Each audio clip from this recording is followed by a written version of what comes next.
नमस्कार, मेरा नाम ज्ञानेश्वर है और आपने देखना शुरू किया है लाइव स्थिति। देखिए, वरिष्ठ पत्रकारों की संगत पंगत है और इस संगत पंगत में बिहार के जाने माने political analyst doctor Sanjay Kumar ji भी हैं। वरिष्ठ पत्रकारों में अरुण पांडे जी हैं और आप जानते ही हैं अरुण पांडे जी को। संतोष सिंह जी हैं, टाइम्स ऑफ स्वराज के संपादक। रवि उपाध्याय सर हैं और हम लगातार चर्चा कर रहे हैं बिहार के विभिन्न लोकसभा क्षेत्रों की, जहां चुनाव संपन्न हो चुके हैं, कि वहां से क्या संकेतक मिल रहे हैं, वोटरों का मिजाज क्या कहता है। एग्जिट पोल आज नहीं है, एग्जिट पोल लाइव स्थिति कल शाम को 6 बजे दिखाएगा, 6:30 बजे दिखाएगा। तब आपको मालूम होगा कि कहां किसकी जीत की संभावना अधिक है। लेकिन 5-5 लोकसभा क्षेत्रों की चर्चा हम संगत पंगत में कर रहे हैं।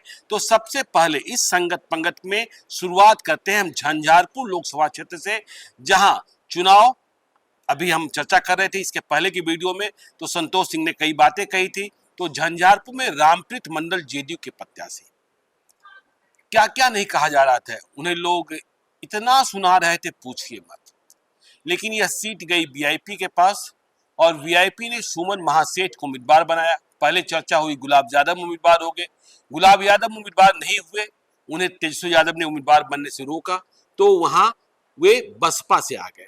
तो झंझारपुर में जब चुनाव हुआ तो मतदाताओं का मिजाज किस रूप में वरिष्ठ पत्रकारों ने, पॉलिटिकल एनालिस्ट ने पढ़ा है, इसे हम समझते हैं और शुरुआत करते हैं अरुण पांडे जी से।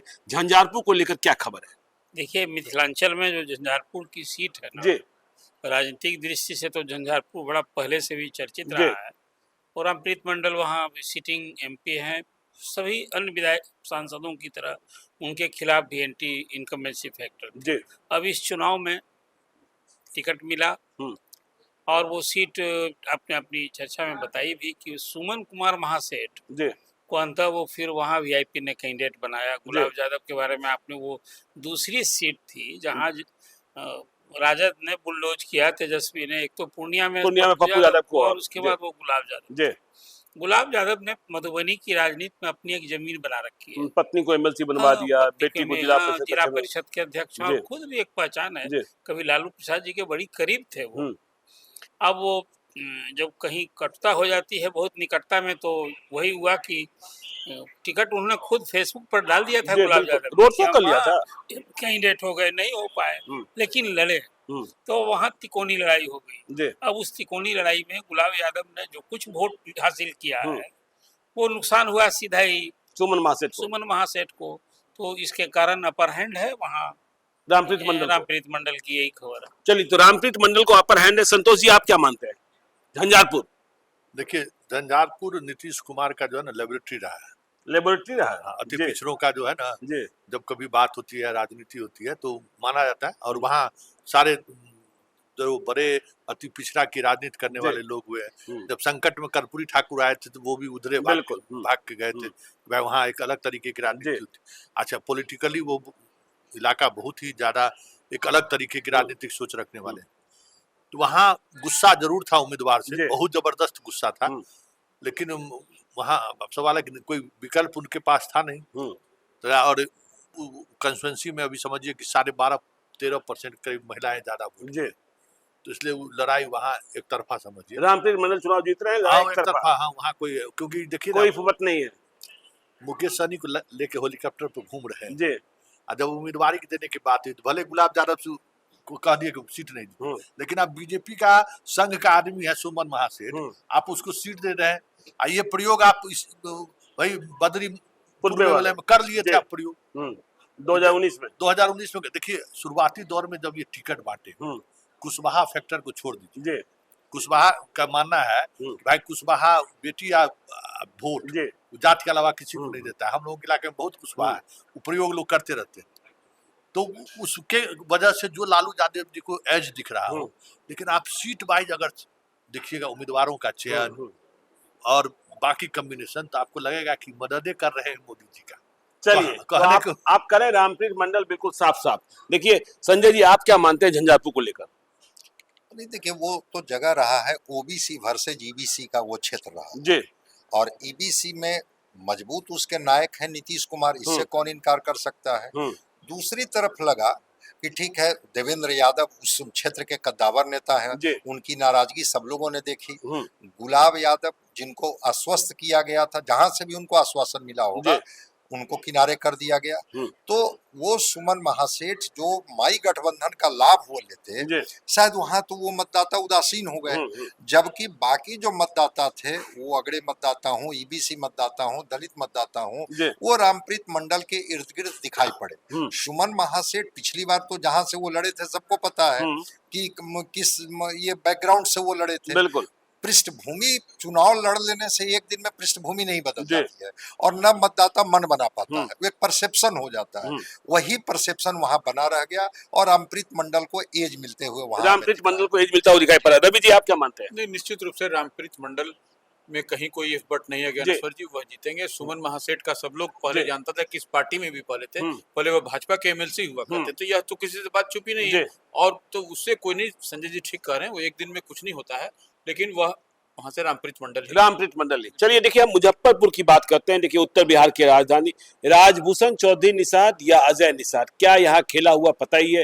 राजभूषण चौधरी निषाद 2019 में 4 लाख मतों से हारे थे और अजय निषाद ने ही हराया था। इस बार अजय निषाद बेटिकट हो गए और राजभूषण चौधरी निषाद वीआईपी से बीजेपी में गए, टिकट पा गए, तो और उधर से अजय निषाद कांग्रेस का टिकट पा गए। तो इस लड़ाई में अंजाम क्या होना है संतोष जी? देखिए, वोटिंग वहाँ बहुत ही टाइट हुआ है जी। एक्चुअली वहाँ पे मुकेश सहनी भले वो इस बार चुनाव हार गए थे, हारने के बाद अगर किसी, यही राजभूषण हारे थे। हाँ, ये राजभूषण हारे थे, वो हमारे यहाँ रोसड़ा के हैं जी।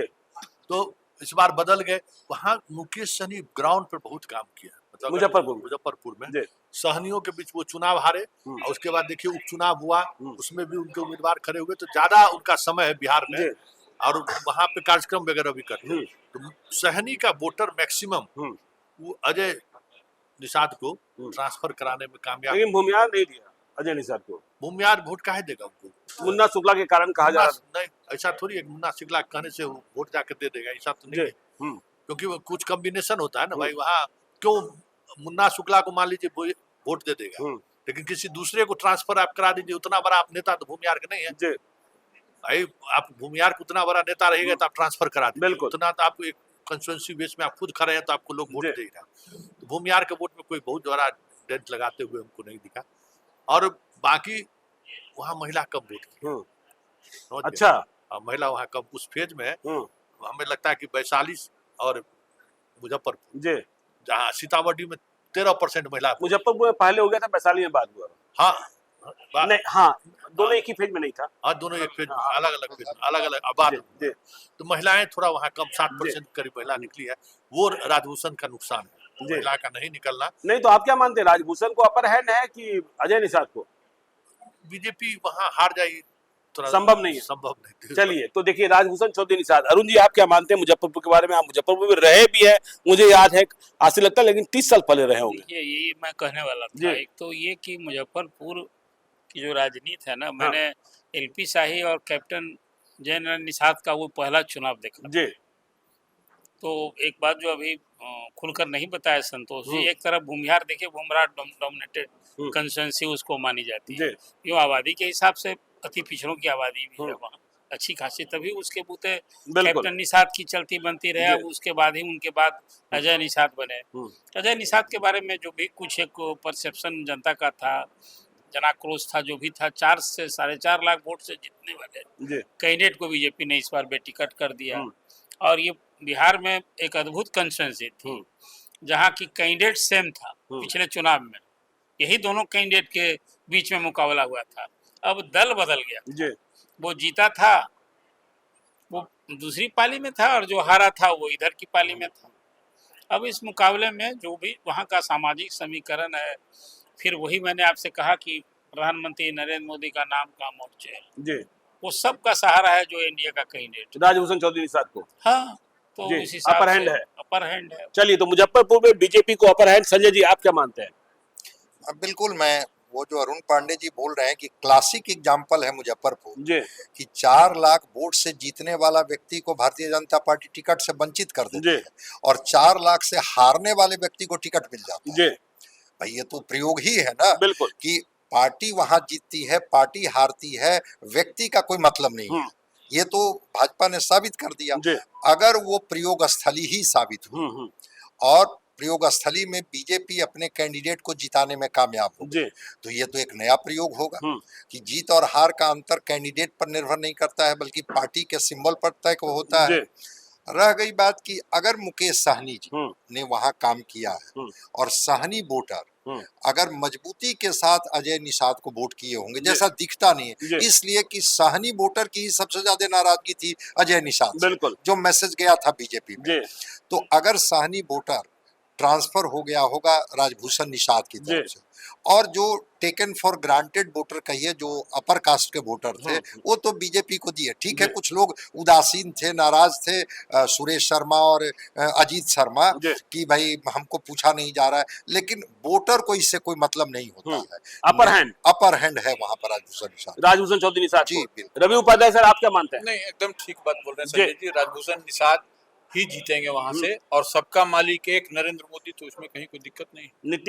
मोदी नाम केवलम। बिल्कुल। चलिए, मोदी नाम केवलम। चलिए, अब हम बात करते हैं देवेश चंद्र ठाकुर की, सीतामढ़ी की हम बात करते हैं।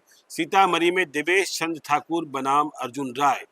तो जेडीयू ने भी प्रयोग किया कि सीतामढ़ी में एक ब्राह्मण को लड़ा है। अर्जुन राय पुराने पहलवान रहे, लेकिन नतीजा क्या निकलने वाला है?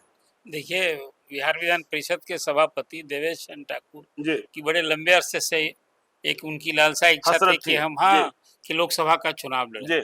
इस बार उन्हें अवसर मिल गया। आपको याद होगा कि नीतीश कुमार ने जब जदयू की बागडोर फिर संभाली, तो उसी बैठक में उन्होंने घोषणा कर दी कि भाई देवेश चंद्र ठाकुर हमारे कैंडिडेट होंगे। इसका बड़ा विरोध हुआ था। मैंने देखा कि इसके बाद वहाँ तमाम नेता थे लोग पटना में ज्वाइंट प्रेस कॉन्फ्रेंस करके और कहा कि वो तो पिछड़ों का इलाका है, देवेश चंद्र ठाकुर कैसे वहाँ होंगे। फिर भी कैंडिडेट हुए, वो एनडीए के कैंडिडेट थे। और देवेश चंद्र ठाकुर अभी एक सिटिंग एमएलसी हैं जिस कंस्टिट्यूएंसी को एड्रेस करते हैं। मुजफ्फरपुर से लेके कई जिले आते हैं। उनका पीपुल्स कनेक्ट बहुत शानदार है, और वो सब कास्ट, क्रीड, रिलीजन सबसे ऊपर उठ करके उनका जो पर्सनल व्यवहार है, लोगों के प्रति उनका जो हेल्पिंग हैंड, ये बड़ा काम आया। और वहाँ जो अभी देवेश चंद्र ठाकुर के बारे में मेरा फीडबैक है, उधर उनके प्रतिद्वंदी थे अर्जुन राय, पूर्व मंत्री हैं बिहार में के रहे, और वो कभी चर्चा थी कि शरद जी के वे करीब थे। तो वहाँ इस बार लालू जी ने फिर भरोसा किया अर्जुन राय पर, तो वहाँ देवेश चंद्र ठाकुर का अपर हैंड है। उसमें हमें देवेश चंद्र ठाकुर को अपर हैंड है। रवि जी, आप क्या मान रहे हैं? देखिए, निश्चित रूप से देवेश चंद्र ठाकुर बिहार विधान परिषद के सभापति भी हैं, और वो ग्रेजुएट कॉन्स्टिट्यूएंसी से लगातार जीतते रहे। कोई पहली बार नहीं, दूसरी बार नहीं, तीसरी बार नहीं, चौथी बार भी। तो वो एक पकड़ है, और वो काम करने की उनकी अलग शैली भी। वह जो अरुण जी कह रहे थे, तो कास्ट क्रीड ऊपर निश्चित रूप से वह जात पात नहीं पूछते हैं किसी से, आप किस जात के हैं, तब चाय पीजिएगा, तब पिलाएंगे, तो वो एक अलग विषय है। तो निश्चित रूप से जो सीतामढ़ी की सीट पर जो अर्जुन राय से उनकी जो लड़ाई की बात कही जा रही है, वो अब लड़ाई उसमें नहीं है। अर्जुन राय से आगे हैं, बिल्कुल 100। चलिए, अर्जुन राय से आगे हैं। संतोष जी, आप क्या मानते हैं? देवेश चंद्र ठाकुर आगे हैं, अर्जुन राय आगे हैं? हम महिला वोटर की बात करें तो उस फेज में सबसे ज्यादा अगर महिला कहीं वोट की है तो सीतामढ़ी में ही की है। तो महिला वोटर, और आप कह रहे थे कि नीतीश कुमार पर महिलाओं का भरोसा अधिक है, इसलिए तो कह रहे हैं कि उस फेज में तो बीजेपी वाले भी लड़ रहे हैं। उनका 6% 60% पोलिंग हुआ है, इनका 12.8% के करीब ज्यादा महिला वोट की है। तो आप अपर हैंड दे रहे हैं देवेश चंद्र ठाकुर? हाँ, एक उदाहरण देते हैं। जिस दिन चुनाव हुआ था ना, कल होके वहाँ एक शिक्षक हमसे फोन कि वहाँ अर्जुन राय चुनाव जीत रहे हैं। हम क्या है, तो सब लोग वोट उन्हीं को किए। तो बोले क्या, कौन जात आप है? तो बोले हम शाह जी हैं। तो हम आप अपनी पत्नी से पूछे किसको वोट किए? तो जो हम लोग कह रहे वही दिए होंगे। हम वोट देने से पहले कहे पूछे थे, तो नहीं, बात नहीं की, हमको पूछिए। तो बुलाए, तो वो कहे कि हमके स्पीकर ऑन कर दिया, जबकि हम सही पूछ रहे थे इसी तरह से। तो हमसे पूछे कि भाई पूछिए क्या कर रही है? तो बोली क्यों बताएंगे हम आपको। अच्छा, हाँ क्यों बताएंगे? तू वाइफ हस्बैंड दोनों टीचर। बिल्कुल। तो वो बोले कि संतोष जी पटना वाले हैं ना, वो पूछ रहे हैं कि आप किसको वोट किया। तो बोले हम तीर को किया। अरे हाँ, तो हमने सुन लिए ना। और पति ने अर्जुन राय को किया। हाँ, हम कहना पूरे मोहल्ले में चल जाए कौन कौन जाता है, तो सब शाहजी पौधार यही सब है। जो बीजेपी कोर वोटर था, नाराज था, शाहजी मतलब बनिया को वोट, हमको सबके पत्नी से पूछ के 2 दिन बाद हमको बताइएगा कि पत्नी किसको वोट किया। 2 दिन नहीं, 3-4 दिन बाद हमको फोन किया बड़ा मायूसी के साथ कि संतोष जी महिला सब वोट किया है तीरे छाप। चलिए तब तो मतलब और देवेश चंद्र ठाकुर को अपर हैंड। हाँ मतलब अब उसी से हम बिल्कुल। उस शिक्षक की बात के बाद उसी इंडिकेटर को। इंडिकेटर महिला पर हम जोर देने लगे जी। कि आखिर महिला कहाँ सेट कर रहे हैं। पति की बात भी पत्नी नहीं मान रही। चलिए तो देखिए संजय जी आप क्या मानते हैं? नहीं, वो बिल्कुल हम संतोष जी से सहमत हैं कि नीतीश कुमार जी के प्रति जी महिलाओं का भरोसा और विश्वास अभी भी है, और इसीलिए तो नीतीश कुमार जी सभाओं में कहते हैं कि आपके लिए मैंने क्या किया। आपको बेगूसराय के उस मंच की बात भी याद होगी जब वो जीविका दीदी के बारे में कहते हैं कि 1,31,00,000 और स्वयं सहायता समूह, तो अगर 3,97,00,000 महिला वोटर है और उसमें जीविका दीदी और स्वयं सहायता समूह को ले लीजिए, बाकी महिलाओं को छोड़ दीजिए, तब भी महिलाएं नीतीश कुमार जी के प्रति है। एक दूसरी बात, देवेश चंद्र ठाकुर के खिलाफ कोई एंटी इनकम्बेंसी नहीं था। और तीसरी बात जो दोनों लोग कह रहे हैं पैनलिस्ट, मैं उनसे भी सहमत हूँ कि देवेश चंद्र ठाकुर ही एक बिहार में ऐसे नेता है जो बड़ा साफ साफ बोल देते हैं। अगर कोई व्यक्ति गया उनसे काम होने लायक रहेगा, ठीक है काम कर देते हैं, उसमें कास्ट क्रीड कुछ नहीं देखते हैं, नहीं होने लायक रहेगा साफ बोल देते हैं नहीं देखिए ये हम काम नहीं कर पाएंगे। ये जो छवि उनकी है इसका सीतामढ़ी के लोकसभा क्षेत्र में उनको लाभ मिला है। तो देवेश चंद्र ठाकुर को साफ साफ एज मिलते हुए हमको दिख रहा है, उसमें कोई इफ बट जैसी चलिए इफ बट नहीं है। चलिए आप चलते हैं महाराजगंज, जनार्दन सिंह सिग्रीवाल और सामने से अखिलेश प्रसाद सिंह के बेटे आकाश कुमार सिंह।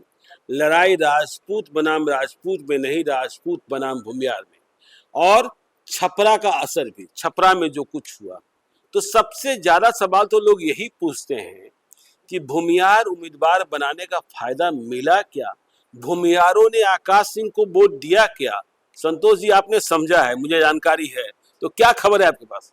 देखिए एक राजपूत के दरवाजे पर गए सिग्रीवाल साहब जी, तो कहे, बड़ा बुजुर्ग आदमी थे, कहे कि तू तो सब दिन भूमियार के पॉलिटिक्स के लो, आज तोरा राजपूत दरवाजा पर आवे की जरूरत है। अच्छा सिग्रीवाल को उन्होंने कहा? सिग्रीवाल वहां देखिए वहां लड़ते थे प्रभुनाथ सिंह ना, जी, राजपूत वोट देता नहीं था, तो उनके लिए भूमियारे वहां थे ना, वहां भूमियार के साथ पॉलिटिक्स करते थे। उनका संसद प्रतिनिधि हो, चाहे ब्लॉक में जो प्रतिनिधि होता है, या फिर पदाधिकारी के पोस्टिंग वगैरह में भी जो है वो भूमियार को तवज्जो देते थे। उनकी राजनीतिक मजबूरी थी। इस बार ऊपर गए संकट में, भाई भूमियार उनके खिलाफ खड़ा हो गया और भूमियार वहां वोट देने के लिए तैयार नहीं था। मतलब उस तरीके का माहौल बन रहा था। तो वो ये बात हम सुने। देखिए उनको एक इनके प्रभुनाथ सिंह के बेटा के आने से, अखिलेश सिंह के बेटा नहीं मतलब प्रभुनाथ सिंह के बेटा रणधीर सिंह के आने से जो राजपूत वोट की जो नाराजगी थी ना वो का, और इनका 1.5 लाख वोट तो है ही, जैसे भी लड़े एक एज उनको मिला, और जो माहौल बनाने की कोशिश हुई ना राजपूत वर्सेस भूमियार, छपरा की घटना के बाद जो है वहां लोग थोड़ा सतर्क हो गए कि भाई चुनाव के बाद तो लड़ना उसी से है, जो अल्टीमेटली लड़ाई ठिका से लेके बटाई से लेके पोखर जोतने तक लड़ना उसी से है, और परेशानी हो जाएगा अगर हम लोग कम्बिनेशन आपस में तोड़े तो। और बहुत रिमोट इलाका है, उसका असर मतलब छपरा की घटना नहीं घटती तो हमको लगता है कि सिग्रीवाल साहब को और ज्यादा परेशानी। उस घटना के बाद हमको लगता है कि अब सिग्रीवाल साहब को परेशानी उतना नहीं है। चलिए अरुण पांडे जी आप क्या मान रहे हैं महाराजगंज को लेकर? ये तो महाराजगंज की सीट ऐसी हो गई जो कांग्रेस की नहीं, बिहार कांग्रेस की भी और प्रदेश कांग्रेस अध्यक्ष की प्रतिष्ठा दांव पर है। तो ये रिजल्ट तो एक है कि अपर हैंड वहाँ मेरी जानकारी में जनार्दन सिंह सिग्रीवाल की रही, और लेकिन कांग्रेस को वहाँ प्रदेश अध्यक्ष को वहाँ पार्टी के अंदर भी भारी विरोध झेलना पड़ा है। वहाँ सिटिंग एमएलए हैं विजय शंकर दुबे। अब वो बजाबता खुलकर उन्होंने मीडिया से बातें की, और कैंडिडेचर को लेकर खुद कैंडिडेट थे वो। स्वाभाविक रूप से जब कोई कैंडिडेट रहे, टिकट चाहे उसको नहीं मिले और प्रदेश अध्यक्ष अपने बेटे को लड़ा दें तो क्या प्रतिक्रिया। खुद विजय शंकर दुबे के बेटे ने पार्टी छोड़ दी, उसी दौरान विनोद शर्मा प्रवक्ता ने छोड़ दी, उसी दौरान पार्टी के एक दूसरे प्रवक्ता आशीष नाथ चौधरी, मतलब घर के अंदर भी विरोध झेलना पड़ा।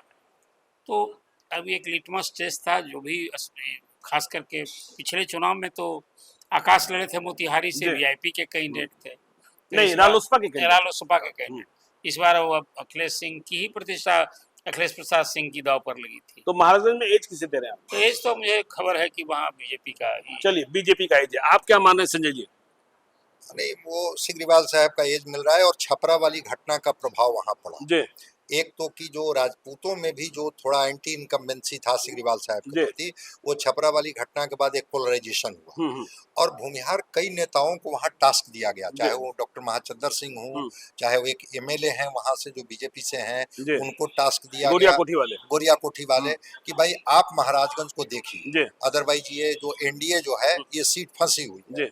उधर भूमिहार गांव में जरूर अखिलेश सिंह ने ये कहा कि भाई एक बार तो प्रयोग फिर दोहराइए, आपके हमारे साथ तो माई समीकरण है, लेकिन जो जानकारी मेरी है कि वहाँ 60-40 हो गया, 60-40 वहाँ हो गया और उसमें सिग्रीवाल साहब वहाँ को अपर एज मिलते हुए इसलिए दिख रहा है कि जो एनडीए के वोटर हैं और जो नीतीश कुमार जी के वोटर हैं जिनको ग्रांटेड वोटर कहा जाता है, वो वोटर इंटैक्ट हो गया और जो राजपूत समाज में नाराजगी थी सिग्रीवाल साहब की, वो नाराजगी छपरा वाली घटना के बाद दूर हो गई, उसमें अपर एज मिलते हुए हमको सिग्रीवाल। चलिए तो देखिए सिग्रीवाल को खाली और मैं जोड़ दूं कि अभी आपने बात कही महाराजगंज की कि वहाँ राजनीतिक प्रतिद्वंद्विता राजपूत और भूमिहार थे, एक और बिहार में कंसोनेंसी इस बार हो गई वैशाली, लालू जी के हिसाब जो कुछ किया उन्होंने, वैशाली भी वही रही। बिल्कुल बिल्कुल। रवि उपाध्याय जी महाराजगंज। नहीं, निश्चित रूप से सिग्रीवाल का छपरा की घटना के बाद में जो पता चल रहा था कि वो फाइट दिखाई पड़ रही थी, वह अब ढक गई और सिग्रीवाल को ही इसमें 60-40 जो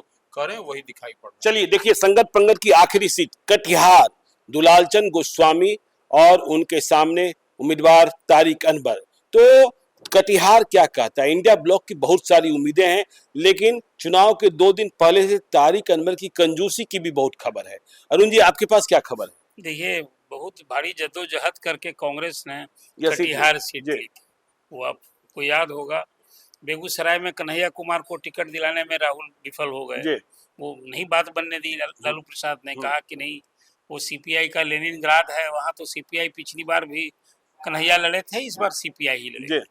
अब वो तारिक अनवर की भी सीट पहले ही लालू प्रसाद ने अशफाक करीम को वो एश्योरेंस दे दिया था, जब यहाँ अखिलेश प्रसाद सिंह चुनाव लड़ रहे थे, उसी समय कह दिया था कि भाई हम सपोर्ट यहाँ कर रहे हैं अखिलेश प्रसाद सिंह को, लेकिन तब फिर वहाँ हम अशफाक करीम को लड़ाएंगे।